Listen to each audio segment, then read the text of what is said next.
Vamos a abrir el archivo grace.saf que se encuentra en la carpeta del curso. De este archivo, abrir datos, es el archivo grace.saf. Pegamos la instrucción de sintaxis como siempre y utilizamos el dataset name, anteponiéndole un asterisco.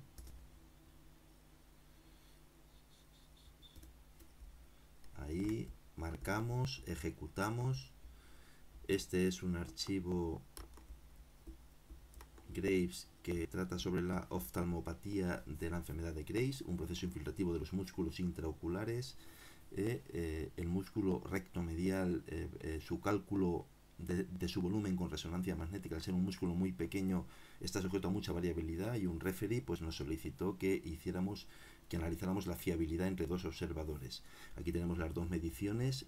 VMTRM1 es volumen muscular total del recto medial del radiólogo 1 y el 2 del radiólogo 2. Se trata de analizar la fiabilidad en estas dos mediciones. Al ser una variable cuantitativa, se realiza con el coeficiente de correlación intraclase de acuerdo y de consistencia. Y ahora vamos a verlo. Previamente vamos a hacer su representación gráfica en un diagrama de dispersión puntos que obtenemos desde gráficos, cuadros de diálogos antiguos, dispersión puntos, dispersión.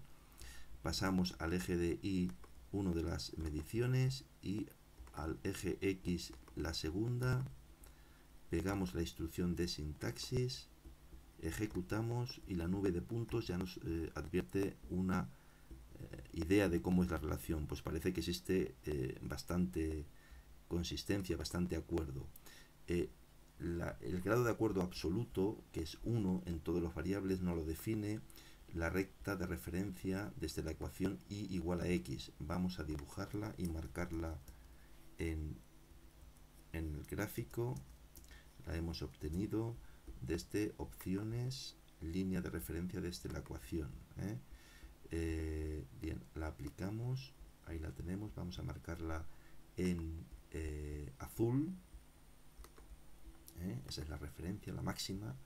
A darle un poquito mayor de grosor para remarcarla. Y ahora marcamos la recta de regresión, que es la línea que mejor ajusta, la línea de ajuste total lineal, que es, ahí se nos pone, y la vamos a marcar de rojo. Marcamos líneas y un poquito más de grosor, 2. Ahí vemos que existe bastante coincidencia entre ambas, lo cual ya nos indica a priori que tanto la correlación como los coeficientes de consistencia y de acuerdo van a ser muy altos. El coeficiente de correlación R de Pearson se obtiene desde analizar correlaciones bivariadas. Se obtiene el cuadro correlaciones bivariadas, pasamos ambas variables hacia variables, está marcado Pearson. Dejamos el resto del cuadro como está por defecto, pegamos la instrucción de sintaxis.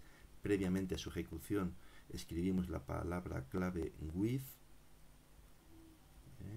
con la W ya no lo ofrece, marcamos y ejecutamos.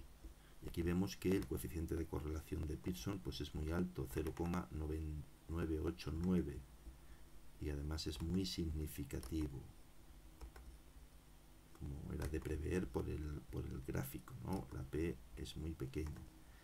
Bien, para obtener los coeficientes de correlación intraclase, tanto de consistencia como de acuerdo, eso se obtienen desde el menú Analizar, Escala, Análisis de fiabilidad.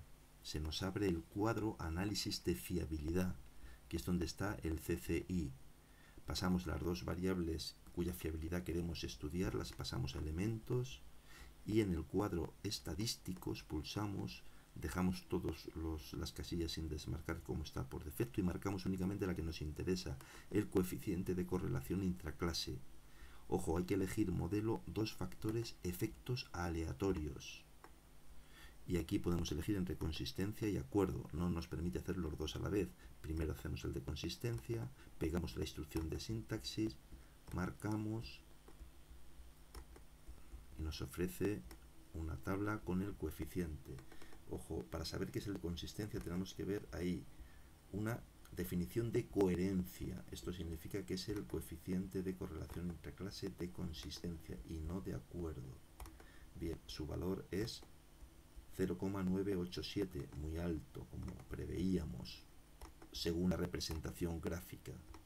Nos da su intervalo de confianza y el grado de significación, que es muy pequeño.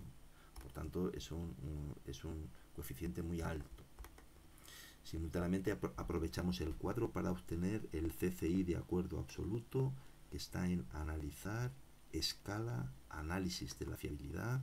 Mantenemos las dos variables y en estadísticos mantenemos el coeficiente de correlación y el modelo 2 factores efectos aleatorios, y en tipo marcamos acuerdo absoluto. Continuamos, pegamos, marcamos y ejecutamos y obtenemos el coeficiente de correlación intraclase de acuerdo absoluto, que es el que se debe de utilizar para analizar la fiabilidad.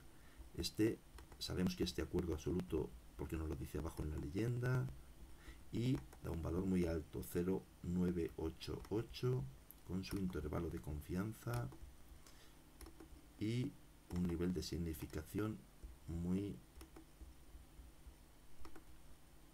bajo. Aquí tenemos de 0,00. Finalmente guardamos el archivo de resultados con el nombre CCI1,